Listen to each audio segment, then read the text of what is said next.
Hola a todos y bienvenidos a otro episodio del Veterin Cast Porcinos. En el episodio de hoy nos adentraremos en un tema de gran relevancia para el sector porcino, la fiebre porcina clásica. La fiebre porcina clásica, recordando un poquito, también conocida como cólera porcino, es una enfermedad viral que ha tenido un impacto devastador en las poblaciones de cerdos a nivel mundial.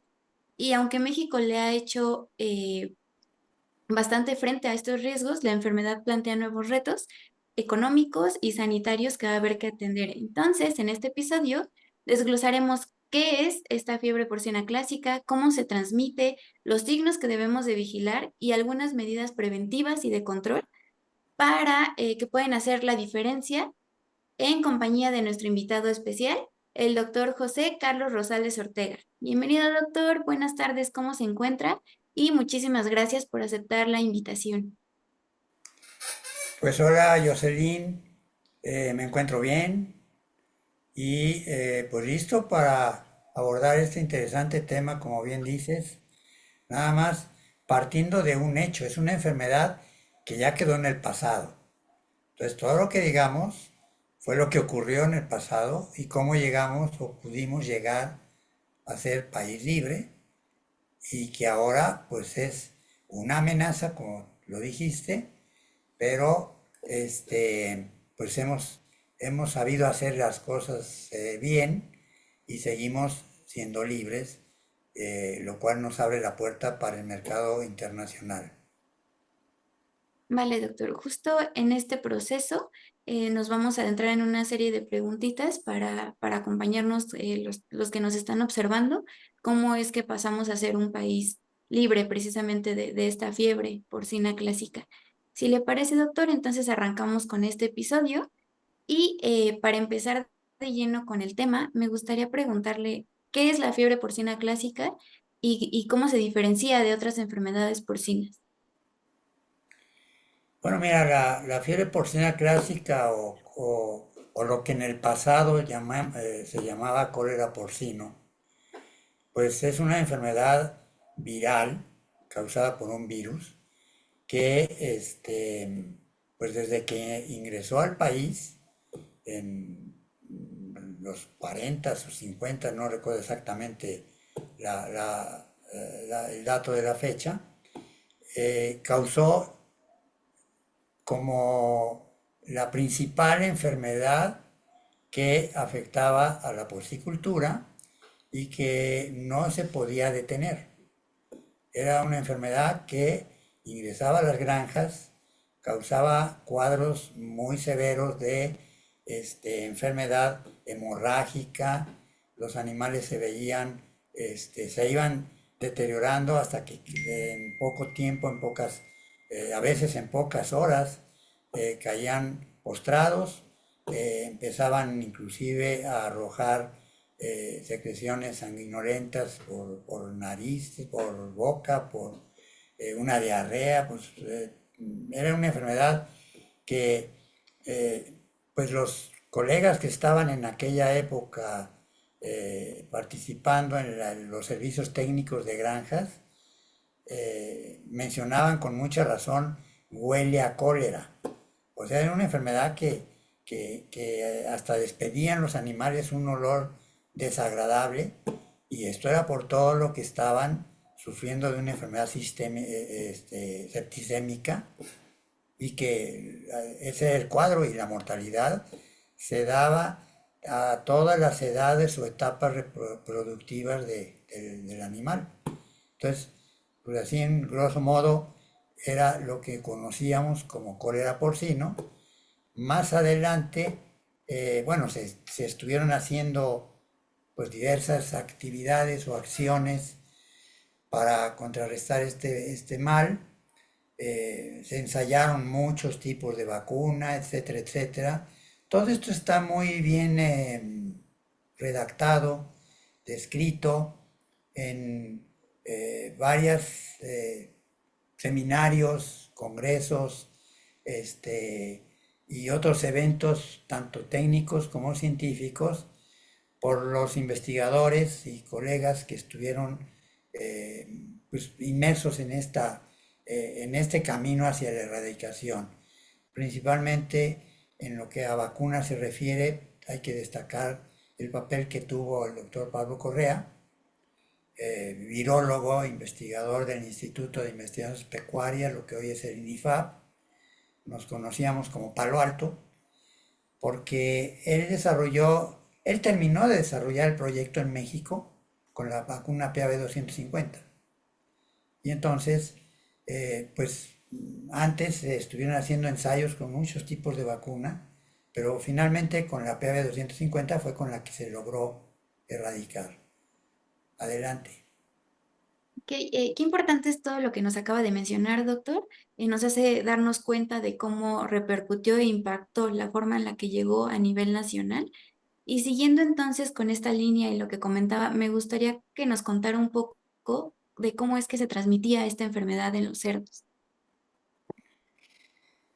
Bueno, esta enfermedad eh, por algo se le conoce como de las enfermedades emergentes y que son catastróficas. Así, en los términos coloquiales se le bautiza o se le conoce. Es una enfermedad viral, como decía, que se transmite por muchas formas. Inclusive, ya como decía bien el doctor Alfredo Becerra en un evento, mencionaba que aquí no era como la rabia, que muerto el perro se acabó la rabia. Aquí muerto el puerco sigue la transmisión del virus de fiebre porcina clásica, porque el virus, al ser un virus invasivo, septicémico, que pasa a través de la sangre a todos los órganos prácticamente, y que tiene una resistencia muy elevada a, pues a los desinfectantes, a condiciones ambientales, a condiciones de todo tipo, queda permanente en el animal. Entonces, en un inicio, pues empieza a excretar el virus por todas las secreciones corporales que existen, ¿sí?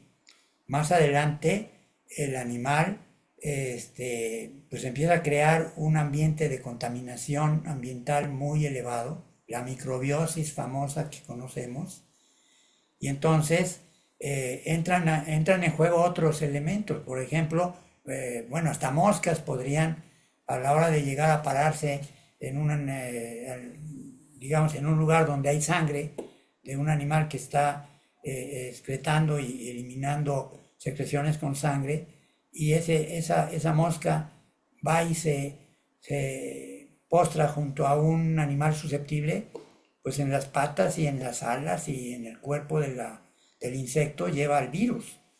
Los aerosoles, obviamente el contacto directo, todo esto es por lo que los brotes de fiebre porcina clásica se vuelven expansivos y sobre todo explosivos cuando llegan a invadir poblaciones de animales que no tienen ninguna resistencia ni ninguna inmunidad. Y que ese es el caso de nuestros inventarios porcinos en México, porque ya la vacunación se dejó de utilizar al momento en que se declaró el país en erradicación y más adelante en país libre. Muchas gracias por responder, doctor. Como vemos entonces, es un virus multifactorial, ¿no? Entonces, Totalmente multifactorial, y no terminé de decir que la carne es un elemento importantísimo porque pues animales vivos no entran al país, excepto para la genética, y que obviamente está muy remoto que uno de esos animales que viene de Estados Unidos, que viene de Canadá o que viene creo que nada más son 3 países los que están trayendo animales en pie a México, puedan traer consigo el virus de fiebre porcina clásica porque son países libres. Además de que tienen filtros en la cuarentena exterior, que cualquier sospecha inmediatamente se suspende o se interrumpe el proceso de importación. Entonces, ¿por dónde podría llegar el virus al país, pues por todo lo que ingresa en forma, llamémosle indebida, no controlada, para no hablar de contrabando ni nada de esto, ¿no? Simplemente, por ejemplo, viajeros que proceden de un país cuarentenado, que todavía hay mucho, y que traen consigo productos cárnicos o productos que puedan traer consigo el virus y que pues a la llegada al aeropuerto o a un puerto de entrada al país no es detectado, no lo declara y ese producto entra al país y si llegara a tener un fin en el que tenga contacto con el sector porcino, si dígase un basurero, por ejemplo, en donde pueda haber puercos que les llamamos silvestres a su alrededor, o a una pequeña granja que no tiene los controles de bioseguridad, etcétera, etcétera, y pues que se le dé los restos de comida y que ahí vaya producto del que estamos hablando, se puede iniciar un brote, ¿sí? Entonces, hay muchos mecanismos que todo lo que se está haciendo para filtrar y no permitir la entrada de enfermedades rojas, como este caso la fiebre porcina, y podríamos pegarle el otro elemento que es la peste porcina africana, pues es bien crítico, pero nosotros sabemos bien, y así se ha manejado, que por la vía legal, por la vía que tiene que pasar por todos los requisitos que se tienen que cumplir para importar algo de fuera, es muy remoto que pudiera entrar el virus. El peligro es ese manejo de importación, bueno, de ingresos no controlados. Ok, doctor, entonces es un verdadero desafío, no se diga para los médicos e incluso para los porcicultores, que seguro luchaban con estos factores que menciona de bioseguridad, de importación y exportación justo de la carne, que era demasiado difícil de controlar y por eso se desataban estos brotes tan agresivos. Precisamente, doctor, eso sugiere o me surge esta siguiente pregunta. Hace ratito, en unas preguntas atrás, nos mencionaba alguno de los signos que nosotros pudiéramos encontrar en nuestras poblaciones de cerdos, pero me gustaría preguntarle nuevamente cuáles son los signos clínicos más comunes que nosotros pudiéramos observar en un brote de fiebre porcina clásica en los cerdos.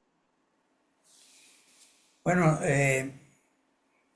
decíamos que la fiebre porcina clásica, los signos no son clásicos, son muy variables, ¿sí? Lo único clásico que tiene la fiebre es el nombre. Tuvo varios comportamientos en la evolución de la enfermedad a través del tiempo.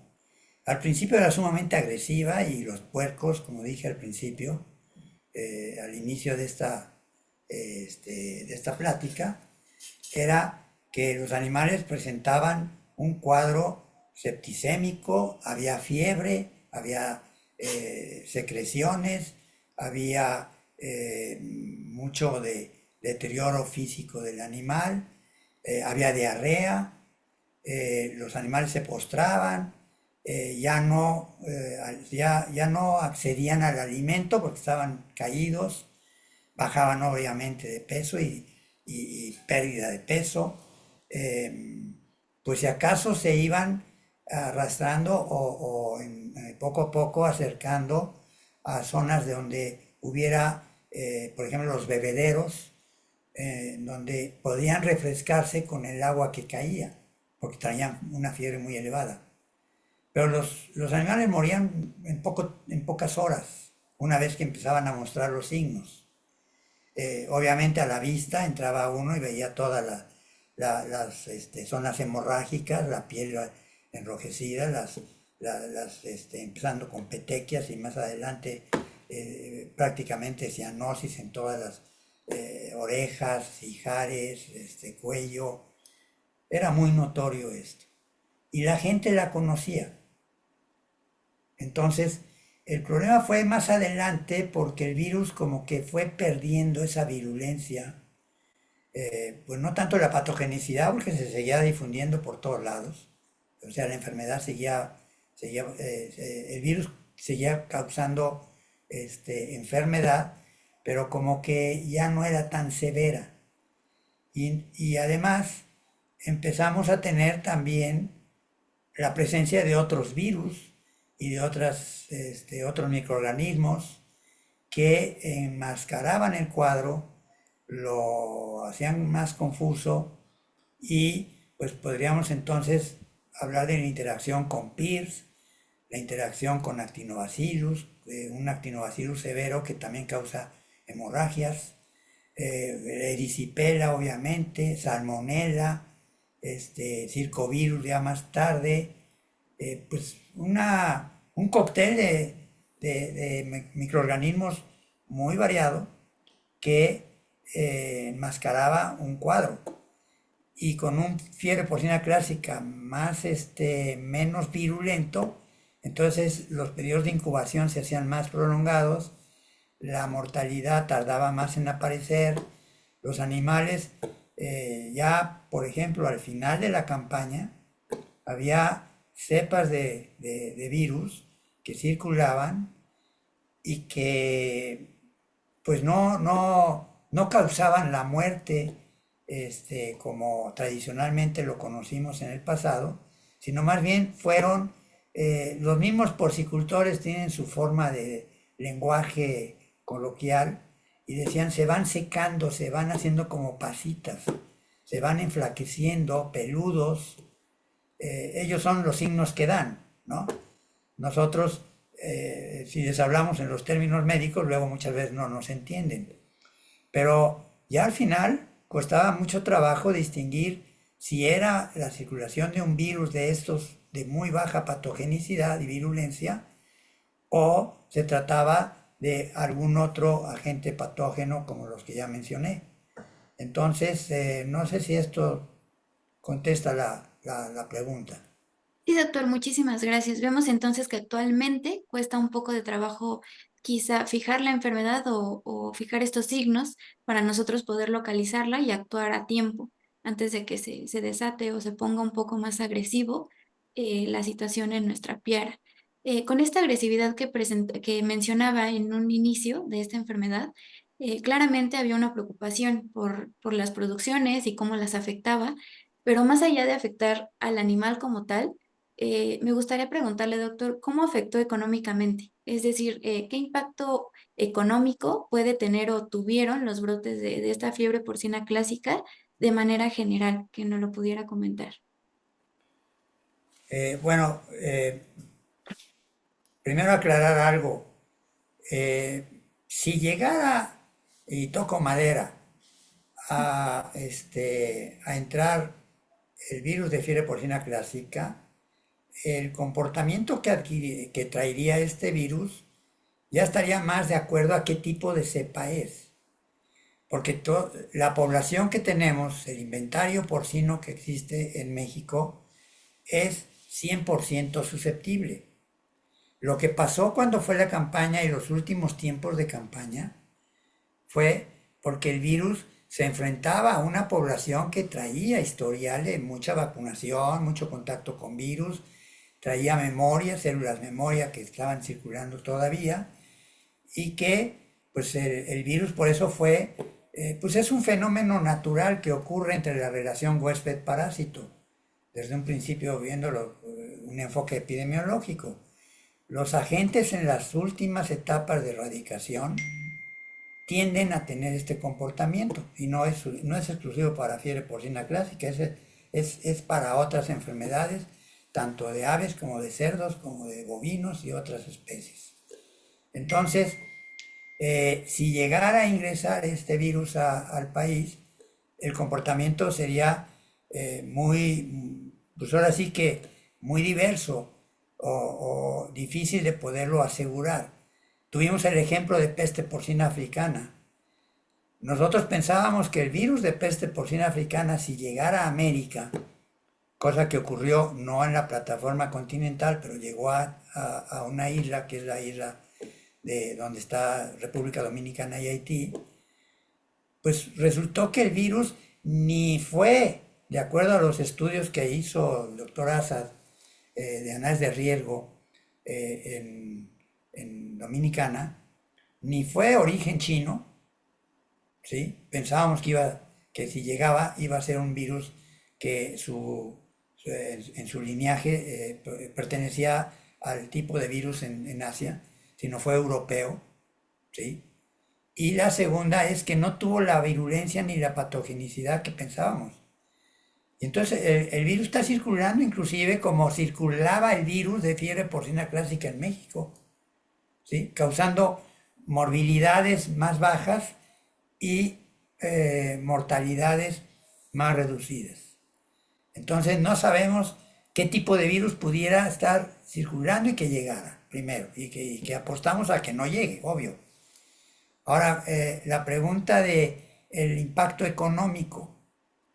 El impacto económico, pues en el medio hay muchos, bueno, no muchos, hay varios colegas reconocidos en el campo de los impactos, la parte económica, saben muy bien los costos, lo que ocasiona la pérdida de un animal, etcétera, etcétera. Pero nosotros en el campo así general vemos, si es un virus que tiene alta morbilidad, que hay mortalidad y que puede ser elevada, y que además con otra, algo que muchas veces no se contempla, el impacto que tiene en la, ¿cómo se llama?, comercialización, en la parte de el impedimento de comercializar. El perder clientes es muy importante, ¿sí? Todos estos van impactando, impactando, impactando, o contando y contando para poder calcular cuánto costaría un brote, ¿sí? Pero es extraordinariamente elevado. Y con otra, al país lo pondría en jaque porque estaría a riesgo de perder su condición de clasificación de país libre.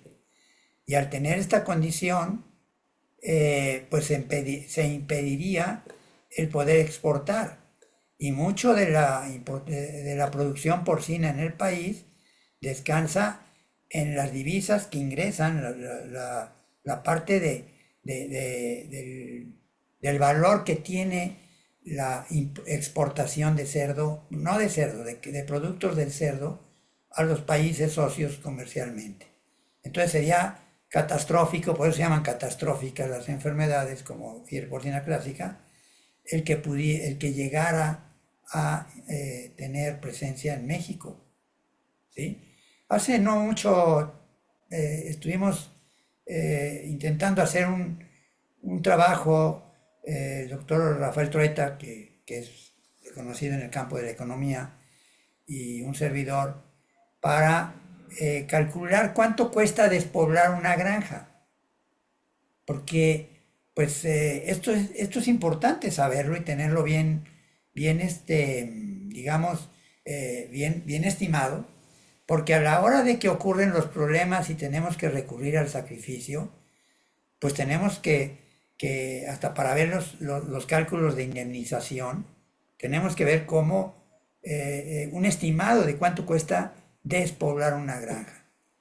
Y es muy complejo el poder ingresar al programa todos los elementos que se deben considerar para hacer un estimado real. Porque pues siempre lo vemos de una manera muy sencilla, ¿no? ¿Cuántos animales se murieron? ¿Cuántos se tuvieron que sacrificar? ¿Cuánto costaba el kilo de animal en ese momento? Se hace un cálculo muy, muy sencillo, pero no, esto no es así. Esto es sumamente complejo que incluye otros elementos. Vale, doctor. Tomando en cuenta esto que nos mencionaba acerca de la susceptibilidad, de las diferentes virulencias incluso, ¿no? De esta enfermedad y estos factores que van a afectar nuestra producción y que nos van a hacer propensos a esta fiebre porcina clásica y que nos afecte y que eh, nos cueste tanto trabajo de eliminar, es muy importante entonces tener en mente que debemos tener precauciones, de modo que bueno, me gustaría preguntarle cuáles son o fueron las estrategias de control y prevención para manejar esta enfermedad. Bueno, voy a iniciar mencionando que la campaña de control y erradicación de la fiebre porcina clásica, pues prácticamente inició con los primeros trabajos que realizó el CONASA. Se crea el Consejo Consultivo Técnico de Sanidad Animal, ¿sí?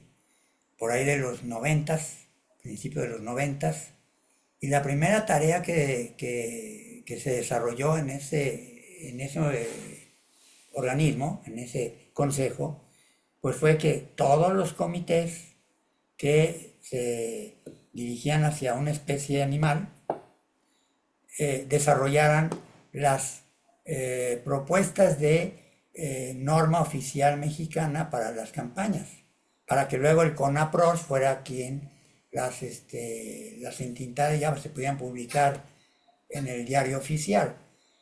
Todo lo que se hizo antes de ese momento, pues fueron los intentos de programas a veces hasta privados que tenían los porcicultores y los apoyaban las autoridades a nivel municipal o más bien a nivel estatal y también a nivel federal.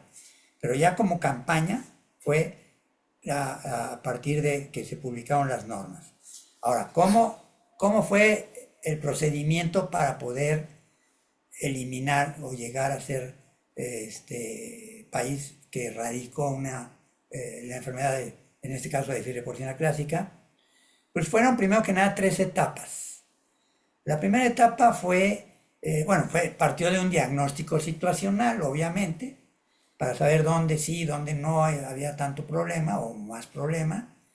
Y en función de esto hubo 3 etapas. La primera fue de control. Entonces, en control, pues hay mucho que hablar alrededor de lo que se hacía, que era vacunación. Primero que nada se estudiaron las vacunas. Había diversos tipos de vacunas, vivas, inactivas, había muchas cepas, ¿sí? Los laboratorios tenían sus propios antígenos para la producción de las vacunas.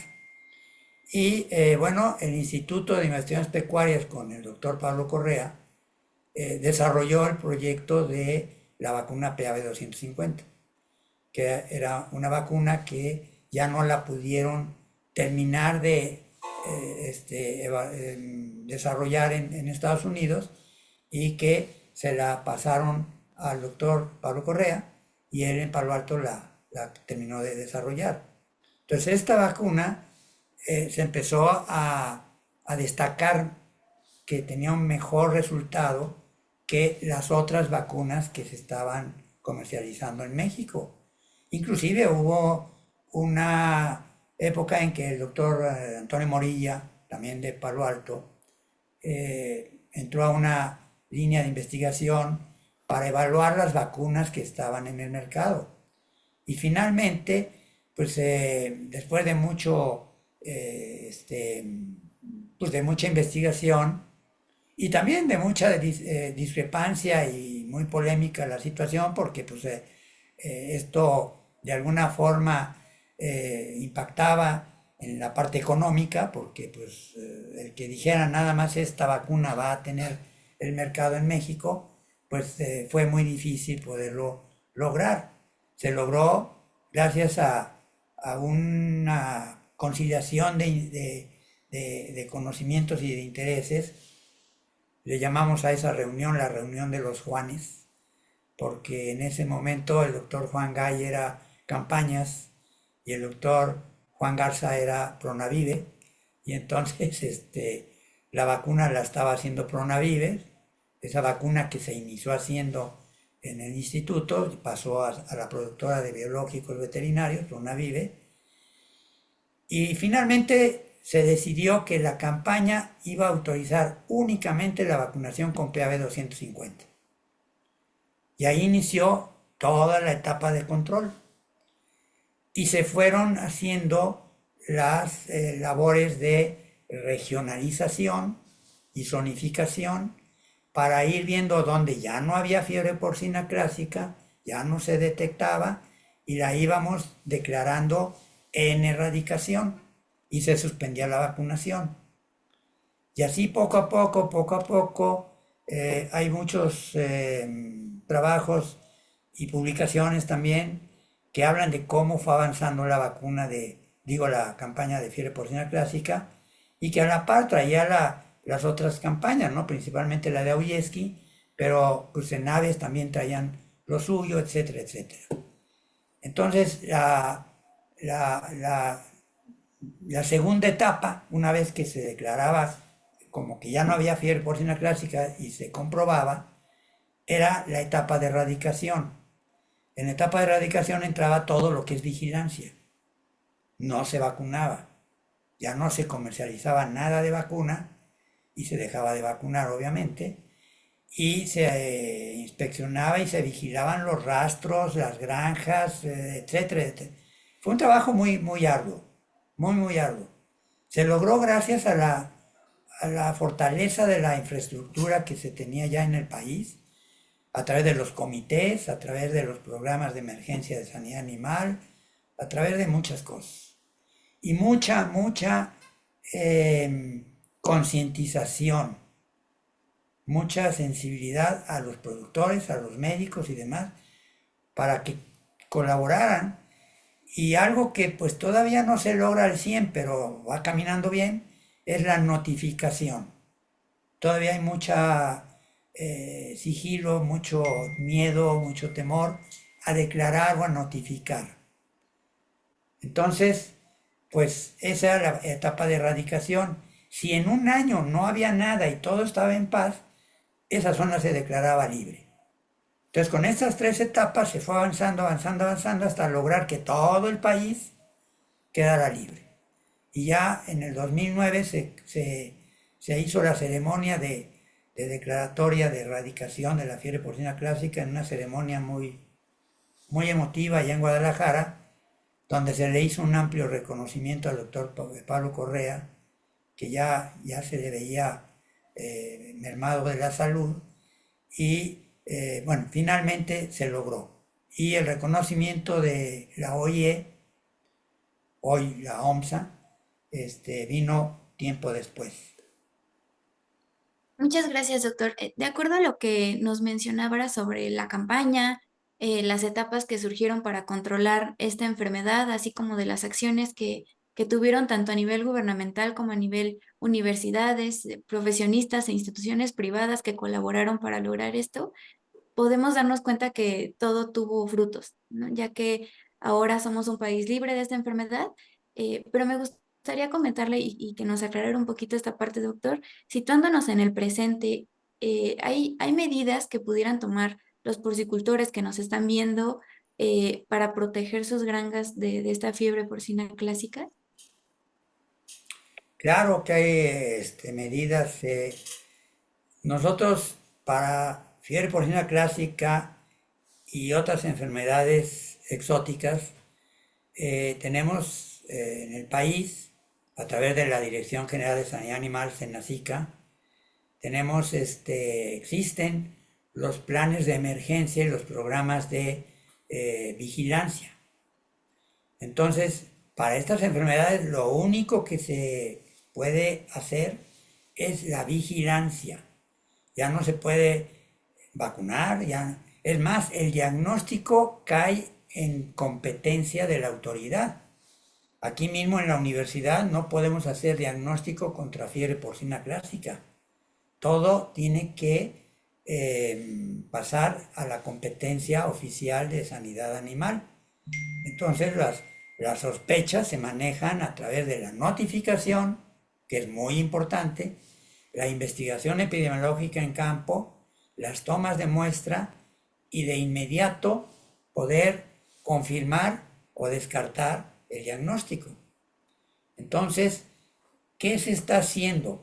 Pues todo viene en función del nivel primario de prevención, que es mucha información y capacitación y trabajo con los productores, con los trabajadores. A los trabajadores los olvidamos con frecuencia, pero el primero que va a encontrar un puerco malo, enfermo, va a ser el trabajador que llega en la mañana y abre la puerta. No, no el productor que a lo mejor ni va ese día a la granja. Y el médico está en la oficina haciendo sus labores de administración y de todo lo que hace el médico de campo. Y después hace su rondín en las, ¿cómo se llaman? En las casetas. Pero el primero que llega y encuentra con que no se movieron los puercos, los vio apáticos, los vio, digamos, tristes, vio los comederos con alimento,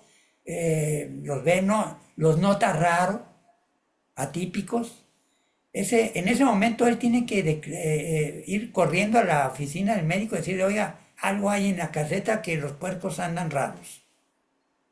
Porque si se encuentra temprano, si se detecta a buen tiempo, en ese momento hay que declarar, hay que notificar, para que inmediatamente vaya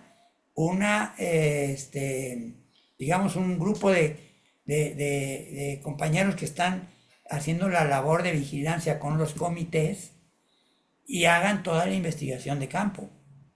Y ellos son los que deben hacer las necropsias en caso necesario, hacer las tomas de muestra, etcétera, para luego ir al laboratorio de Senacica, que brinde la confianza de que se van a manejar bien las muestras para confirmar o descartar el diagnóstico.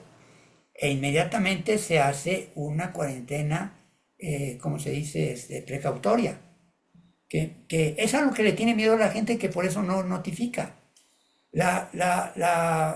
¿Cómo se llama? La cuarentena precautoria se hace para que es un tiempo lo más rápido posible, lo más breve posible, para poder confirmar el diagnóstico. Si el diagnóstico es negativo, entonces inmediatamente se levanta la cuarentena y puede seguir comercializando y haciendo todo lo que quiera.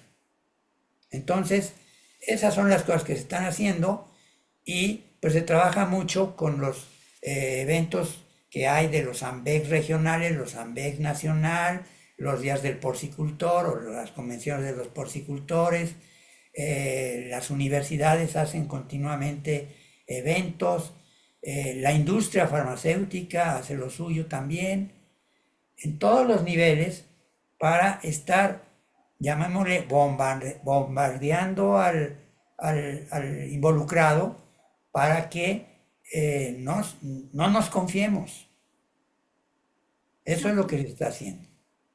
Vale, doctor. Gracias por no solamente por mencionarnos qué medidas pueden tomar los porcicultores para proteger a sus granjas, sino también por darnos una orientación de qué pasos se deben de seguir si se sospechara de un brote en una granja, cómo actuar y precisamente cuáles son los pasos de prevención a nivel de los trabajadores, de nuestro personal, las medidas de bioseguridad que tenemos que seguir y que nos pueden ayudar para en determinado momento no sufrir tanto si nos impactara esta enfermedad. Como vemos, el virus de la fiebre porcina clásica es bastante complicado. Nos impacta a nivel de producción, nos impacta en el rendimiento de los animales, nos impacta a nivel de la comercialización y a nivel mundial. Entonces, doctor, para concluir un poco esta charla acerca de este virus tan importante, de cómo impactó, de cómo nos comportamos y cómo es que llegamos a ser un país libre, me gustaría que nos hiciera un breve resumen de los 5 puntos de estos desafíos principales que enfrenta la comunidad global en la lucha contra la fiebre porcina clásica. Bueno, tenemos 40 minutos, perdón. Tenemos 40 minutos de plática y resumirlo en 5 puntos importantes. A ver, yo creo que al tiempo real que estamos llevando, lo más importante es tener conocimiento de la alerta o la alarma o la amenaza, más bien la amenaza que representa el virus de fiebre porcina clásica a nuestro país. Entonces, hemos puesto los ojos muy dirigidos hacia peste porcina africana. Pero la peste porcina africana, pues tiene lo suyo, sería también catastrófico que pudiera entrar al país, pero no la tenemos tan cerquita, ¿sí? Está perfectamente bien ubicada en una isla y, bueno, pues se están tomando las medidas propias para evitar que de esa isla brinque a México, ¿no? O a América, porque al igual que estamos nosotros, están los demás, ¿eh? Desde Canadá hasta la Patagonia. Bueno, la situación es que fiebre porcina clásica todavía sigue circulando en algunos países de América. Entonces, estar muy pendientes de esto. Bueno, ese es el primer punto, la concientización y el conocimiento de que es un problema que amenaza. La segunda es el tener confianza de que hay que estar ahora sí que de la mano con la autoridad para detectar cualquier sospecha que pueda haber en un establecimiento, en una UPP o en una unidad de producción o en una granja, o hablando en términos como comúnmente hablamos, en un traspatio, en una pequeña granja o en una gran empresa. Ahí es donde está la dificultad, porque pues hay muchas enfermedades rojas que pueden tener cuadros que se pudieran confundir con fiebre porcina clásica y también con peste. Y sin embargo la notificación no es muy... No, va avanzando, va creciendo. Cada año, sobre todo en los trabajos que se presentan en el CONASA o en AMBEC, pues se va viendo cómo va habiendo más notificación. Pero de todas maneras, si vemos que en todos lados hay PIRS y preguntamos cuánta notificación hay, pensando en que pues, debe haber suficiente porque PIRS es muy común, pues no tengo aquí a la vista las estadísticas, no, así de hablado es muy difícil tener todos los datos en la cabeza, pero la notificación ha ido creciendo y aumentando, lo cual nos hace pensar que va habiendo más confianza, ¿sí? Ya hace poco, por ejemplo, se dio la notificación de un foco, de una presencia de un virus, no de fiebre porcina clásica, sino más bien vesicular, como el del Séneca, y se declaró. Y bueno, esto pasó en Yucatán y era un fin de año. Y aunque fuera 25 de diciembre, ya se estaba trabajando el muestreo y las muestras estaban corriendo en el laboratorio, y en cosa de horas se tuvo la confirmación del diagnóstico. Entonces, pues sí, lo hicimos notar en un CONASA que fue alrededor de los tiempos en que ocurrió esto, para, pues más que nada, señalar que ese médico fue un médico responsable que hizo la declaración y la notificación. Entonces, esto es lo que quisiéramos que todos lo tuvieran. Si no hay notificación, hay riesgos, crece el peligro. Y todo descansaría para detectar tempranamente una enfermedad en la vigilancia que hacen los comités, que es la vigilancia activa, y que están haciendo visitas a los predios, están observando lo que está pasando en su zona, están pendientes de qué mortalidades, morbilidades hay en su zona, etcétera, etcétera. Pero no es lo esperado. Lo esperado es que ahora, con las ventajas que tenemos en la notificación que ya con un dispositivo como los celulares podemos acceder a una aplicación que se llama Avise y que mediante esa aplicación nosotros podemos notificar la sospecha de que algo está pasando. Y algo que también es importante señalarlo en estos puntos críticos ya para finalizar, el, el que ante una sospecha de una enfermedad como fiebre porcina clásica, no, no nos corresponde a los médicos de campo, a los médicos de granja o a los productores empezar a hacer los trabajos de atención al brote, digamos, abrir un marrano, ¿sí? Tomar muestras, llevarlas a un laboratorio o algo así. Porque corremos el riesgo de que si fuera un problema real de fiebre porcina clásica, nosotros mismos serviríamos de diseminadores. Lo que tenemos que hacer es que llegue la brigada de colegas de los comités que están entrenados, han tenido cursos de capacitación para esto, y ellos sean los que actúen. Nosotros no, ¿sí? Para cualquier enfermedad voy de acuerdo en que hay que saber patología, hay que saber muestreos, hay que saber todo eso. Pero para una sospecha de una enfermedad de este tipo, hay que dejar la competencia a la autoridad. Entonces notificar.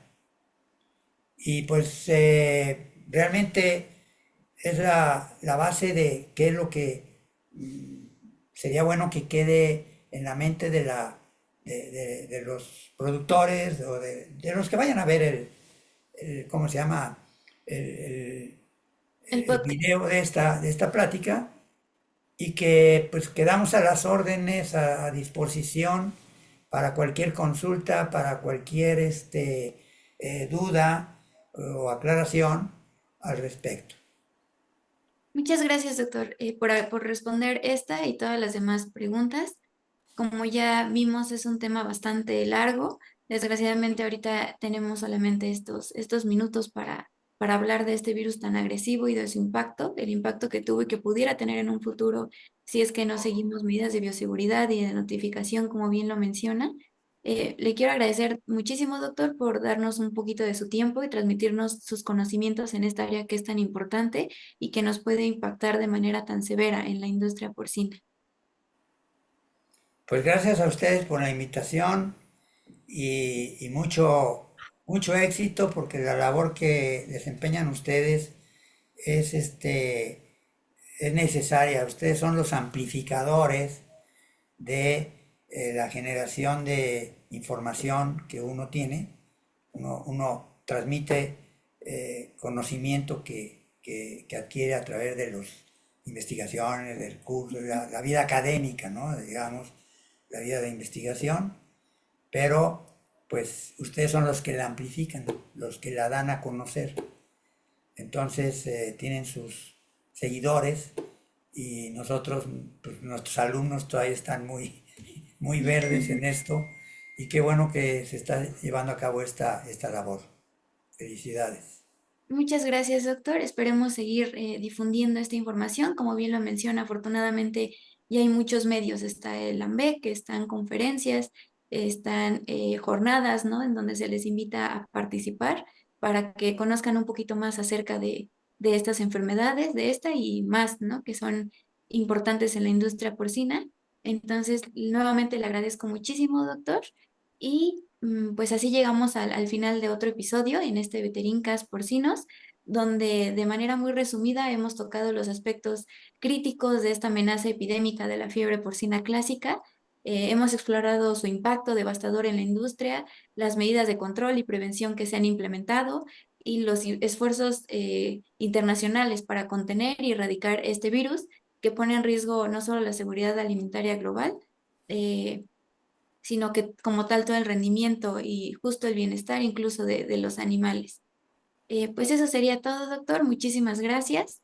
Gracias a ustedes también por escucharnos. Recuerden seguir el canal de videoconferencias de la Facultad de Medicina Veterinaria y Zootecnia y activar la campanita para seguir nuestros episodios de este Veterincas Porcinos. Mi nombre es Jocelyn Castro y este podcast es traído a ustedes en colaboración con la Secretaría de Educación Continua y el Departamento de Medicina y Zootecnia de Cerdos. Pueden encontrar más información relevante de la porcicultura en las redes sociales del departamento. En Facebook aparecemos como Departamento de Medicina y Zootecnia de Cerdos, en Instagram como @dmzc_fbz y en LinkedIn como Laboratorio de Diagnóstico DMZC-FBZ-UNAM. Pues eso sería todo y muchísimas gracias. Gracias.